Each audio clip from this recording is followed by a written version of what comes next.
Assalamualaikum warahmatullahi wabarakatuh. Perkenalkan, nama saya Alfian Dwi Nugraha dengan NIM Digitrahil 011.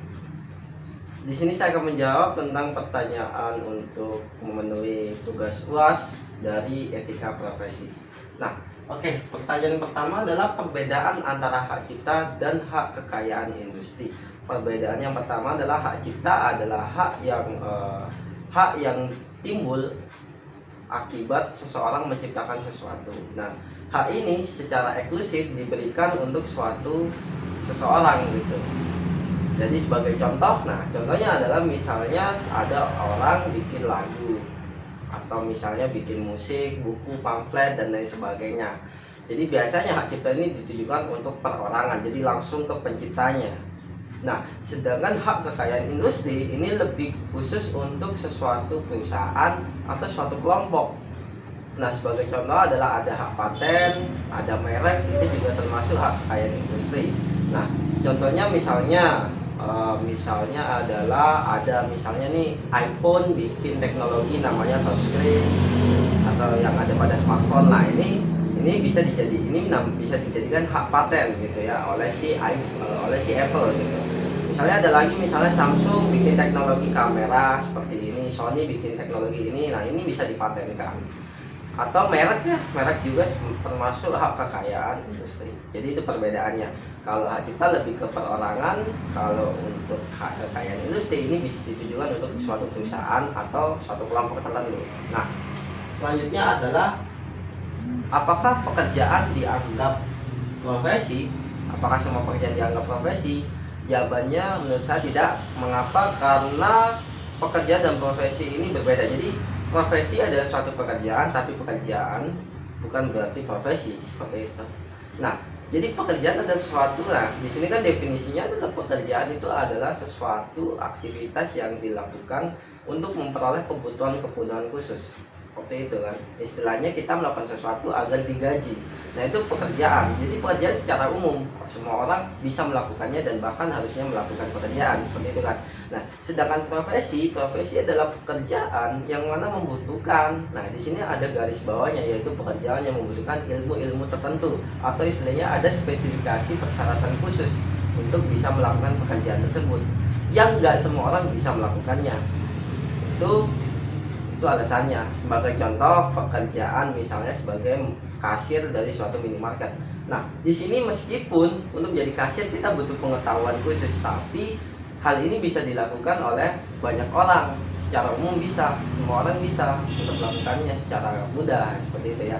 Nah, sedangkan profesi adalah istilahnya kan profesional, artinya dia harus memiliki ilmu yang sangat cukup. Istilahnya orang tersebut harus memiliki kompetensi dan persyaratan spesifikasi tertentu. Sebagai contoh misalnya seorang software engineer. Nah, dia harus punya spesifikasi tertentu. Karena apa? Nggak semua orang bisa untuk menjadi software engineer.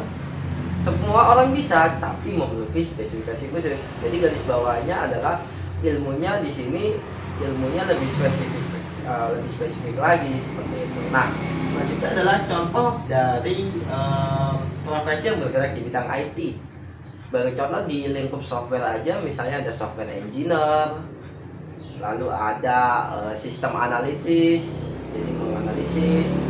Terus ada pekerjaan untuk deploy, kayak misalnya ada software development, ada hardware arsitek, jadi dia yang mengkonstruksi hardware jaringan dan lain sebagainya. Nah, itu adalah salah satu contoh profesi yang bergerak di bidang IT. Selanjutnya nomor 3 adalah mengapa profesi itu penting. Karena yang pertama, mengapa sertifikasi profesi penting? Di sini dilihat dari sudut pandang mana. Kalau misalnya dilihat dari sudut pandang penerima, maka sertifikasi profesi ini bisa menjadi acuan dasar atau istilahnya bisa melakukan filter secara mudah untuk nanti para calon pekerjanya. Karena untuk membuktikan nih apakah calon pekerjanya ini benar-benar memiliki kompetensi di bidang profesi tersebut.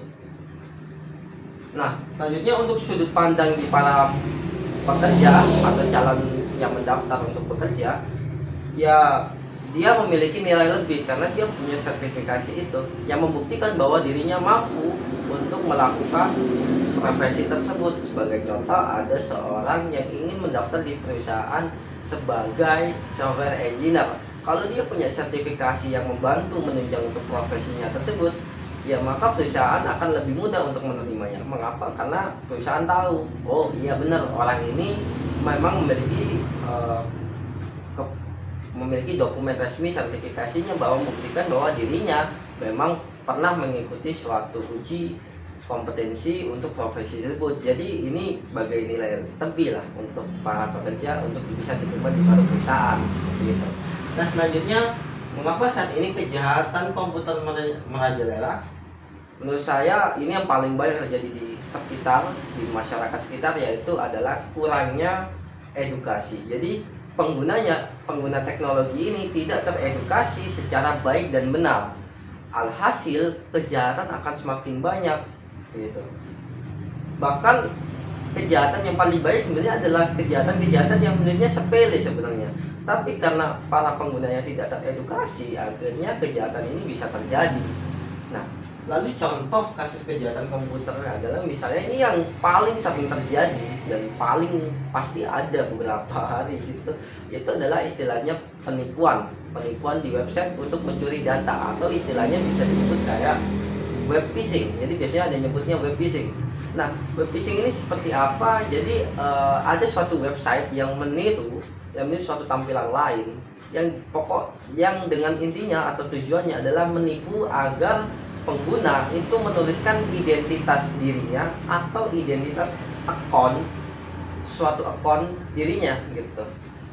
Jadi ini melakukan penipuan sebenarnya. Sebagai contoh, ada website nih mengatasnamakan suatu perusahaan, atau misalnya website ini ada tulisannya nih, misalnya Anda menang hadiah sekian gitu.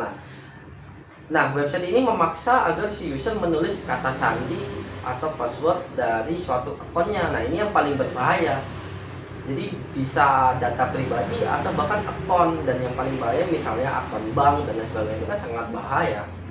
Nah, itu yang paling banyak terjadi. Dan jika itu terjadi, ya itu tadi karena pengguna tidak teredukasi, karena pengguna tidak tahu bahwa suatu perusahaan itu tidak mungkin membutuhkan data-data kredensial kayak gitu. Ya logikanya aja, misalnya contoh Facebook itu tidak mungkin meminta kita untuk memberikan passwordnya ke Facebook, nggak mungkin. Kenapa? Karena Facebook sudah tahu password kita. Ngapain Facebook tanya ke kita? Jadi kalau ada pesan atau ada email masuk yang mengatasnamakan Facebook, atau contohnya Facebook yang misalnya mengatasnamakan Facebook meminta akun kredensial, itu tidak mungkin. Itu sudah pasti penipuan. Nah, itu saja jawaban dari saya, Alfedri. Terima kasih. Wassalamualaikum warahmatullahi wabarakatuh.